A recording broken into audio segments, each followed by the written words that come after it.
আজকে আমি আপনাদের সাথে যে রেসিপিটি শেয়ার করব তার জন্য লাগবে আমার এখানে আলু। এখানে আমি ২টা মাঝারি সাইজের আলু কেটে ছিলে ধুয়ে নিয়েছি। এখন এটা আমি একটা গ্রেটারের সাহায্যে কুচি, কুচি করে গ্রেট করে নেব। তবে এটা আপনারা চাইলে বটি দিয়েও কেটে নিতে পারেন। তো সেক্ষেত্রে আমি এখানে গ্রেটার দিয়ে নিয়েছি, কারণ এটা গ্রেটার দিয়ে করলে পাতলা হয় এবং এটার স্ট্রাকচারটা সুন্দর আসে। এখন এর মধ্যে দিয়ে দেবো আমি একটা ডিম ভেঙে দিয়ে দেবো।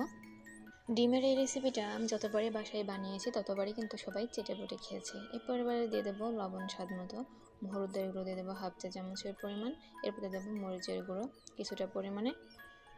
এরপর আমি এখানে দিয়ে দেবো আদার কুচি। আদাটাকে আমি এখানে গ্রেটার দিয়ে গ্রেট করে নিয়েছি, বেটে নেয় নাই। এখানে আমি কুচি আদা নিয়েছি, আপনারা চাইলে আটা বেঁধেও দিতে পারেন। এখন আমি দেবো কাঁচামরিচ কুচি, আপনারা চাইলে এটা যে যেমন ঝাল খেতে পছন্দ করেন সে সেমনভাবে দিতে পারবেন। এখন দিয়ে দেবো পেঁয়াজ কুচি, দিয়ে সবগুলো উপাদান খুব ভালো মতো মেখে মিশিয়ে নিতে হবে, যাতে এটা খুব ভালো মতো মিশে যায়। আসসালামু আলাইকুম বন্ধুরা, আপনারা সবাই কেমন আছেন? আশা করি সবাই ভালো আছেন। এ পর্যায়ে আমি এখানে দিয়ে দেব বেসন 2 কাপ চামচ পরিমাণে। আপনারা চাইলে এখানে আটা অথবা চালের গুঁড়া ব্যবহার করতে পারেন। সবগুলো উপাদান ভালো মতো মেশানো হয়ে গেলে এটা আমি রেস্টের জন্য রেখে দেব। এরপরে একটা প্যানের মধ্যে নিয়ে নেব সয়াবিন তেল। এখানে আমি সয়াবিন তেল ব্যবহার করেছি, আপনারা চাইলে সরিষার তেল অথবা অলিভ অয়েল ব্যবহার করতে পারেন, যে যেটা খেতে পছন্দ করেন। তো সেক্ষেত্রে আমি রান্নার তেল দিয়েছি। কড়াইটা ভালো মতো তেলটা দিতে গেলে এখন আমি সেই মাখিয়ে রাখা ডিম এবং আলুর মিশ্রণটা এর মধ্যে দিয়ে খুব ভালো মতো চারিপাশে একটা খুন্তির সাহায্যে সমান করে দেব। দিয়ে একদম লো হিটে, চুলা একদম লো হিটে রেখে ঢাকনা দিয়ে ঢেকে কিছুক্ষণের জন্য একটা সাইড রান্না করে নেব। একইভাবে পরের সাইডটাও কিন্তু একদম লো হিটে দিয়ে রান্না করতে হবে এবং খুব সাবধানে উল্টাতে হবে, যাতে করে এটা কিন্তু ভেঙে না যায়।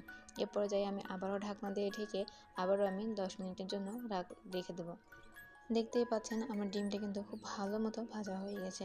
এখন আমি একটা প্লেটের উপরে এটা ঢেলে নিয়ে এটা ঠান্ডা হয়ে গেলে এটা নাইফের সাহায্যে কিউব কিউব করে কেটে নেব। আপনারা চাইলে এখানে যেভাবে খুশি সেভাবে কাটতে পারেন। তো এখানে আমি কিউব সাইজ করে কেটে নিয়েছি।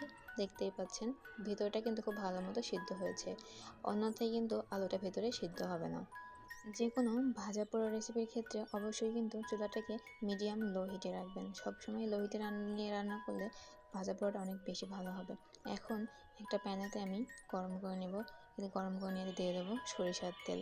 সরিষার তেলটা গরম হয়ে গেলে দিয়ে দেবো শাহি জিরার ফোড়ন। এখানে আমি জিরার ফোড়ন দিয়েছি, আপনারা চাইলে পাঁচফোড়নও দিতে পারেন। এরপর দিয়ে দেবো পেঁয়াজ কুচি হাফ কাপ পরিমাণে।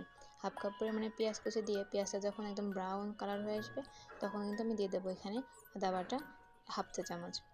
এটা দিয়ে ভালো মতো একটু নেড়েচেড়ে ভেজে নিয়ে দিয়ে দেবো নুন স্বাদ মতো। এখানে কিন্তু যেহেতু ডিমের তরকারি নুনটা একটু পরিমাণ করে দিবেন। এরপর দিয়ে দেবো হলুদের গুঁড়ো, মরিচের গুঁড়ো, এরপর দিয়ে দেবো জিরার গুঁড়ো। এগুলো দিয়ে ভালো মতো নেড়ে নিতে হবে। এখানে আমি কিন্তু গরম মশলার গুঁড়োটাও ব্যবহার করেছি, আপনারা চাইলে ওটা স্কিপও করতে পারেন।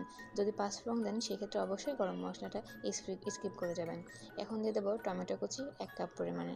এখন আমি টমেটো দিয়ে একটু নেড়েচেড়ে দিয়ে দেবো পানি। পানিটা দিয়ে ভালো মতো নেড়েচেড়ে কষিয়ে নেব। টমেটোটা দিয়েছি আমি, গ্রেভিটা একটু টকটক এবং একটু ঘন একটা মজাদার গ্রেভি আসবে। এখন ঢাকনা দিয়ে ঢেকে যখন দেখছেন এটার মধ্যে তেল ছেড়ে দিয়েছে, তখন আমি এটা ভালো মতো নেড়েচেড়ে আবারও দিয়ে দেবো 4-5টা কাঁচামরিচ। কাঁচামরিচগুলো আমি মাঝখান থেকে চিড়ে নিয়েছি। দিয়ে খুব ভালো মতো নেড়েচেড়ে মশলাটাকে যখন ভালো মতো কষানো হয়ে যাবে সে পর্যায়ে আমি দিয়ে দেবো পানি পরিমাণ মতো। এখানে আমি ডিমের পর যতটুকু পানির প্রয়োজন অতটুকু পানি দিতে হবে। এখানে আমি পরিমাণ মতো পানি দিয়েছি, আপনারা পরিমাণ মতোই দিয়ে নেবেন। এখন আগে থেকে এটাকে ফুটে ওঠার পর্যন্ত অপেক্ষা করব। এরপরে কেটে রাখা ডিমগুলো সব এর মধ্যে দিয়ে ভালো মতো করে রান্না করে নিতে হবে। এখন আমি এতে অ্যাড করে দেব ভেজে রাখা গরম মশলার গুঁড়ো। এটা ডিমের খেতে দিলে কিন্তু ডিমের স্মেলটা অনেক সুন্দর আসে এবং খেতেও কিন্তু অনেক মজাদার হয়। রেসিপি ভালো লাগলে অবশ্যই বাসায় এসে ট্রাই করবেন এবং কমেন্ট করে জানাবেন রেসিপিটি কে কোথা থেকে দেখছেন এবং বাসায় ট্রাই করার পরে খেতে কেমন হয়েছিল। চ্যানেলটিকে ফলো অথবা সাবস্ক্রাইব করে রাখবেন, যাতে করে এই ধরনের মজার মজার রেসিপিগুলো দিলেই আপনারা পেয়ে যান। তরকারিটা হয়ে গেছে, এখন আমি নিয়ে গরম গরম ঢেলে নেবো। এটা কিন্তু রুটি, পরোটা, পোলাও, ভাত সব কিছুর সাথেই খেতে খুব মজা লাগবে। দেখা হবে নতুন কোনো ভিডিওতে নতুন কোনো রেসিপি নিয়ে। সে পর্যন্ত সবাই ভালো থাকবেন। আসসালামু আলাইকুম।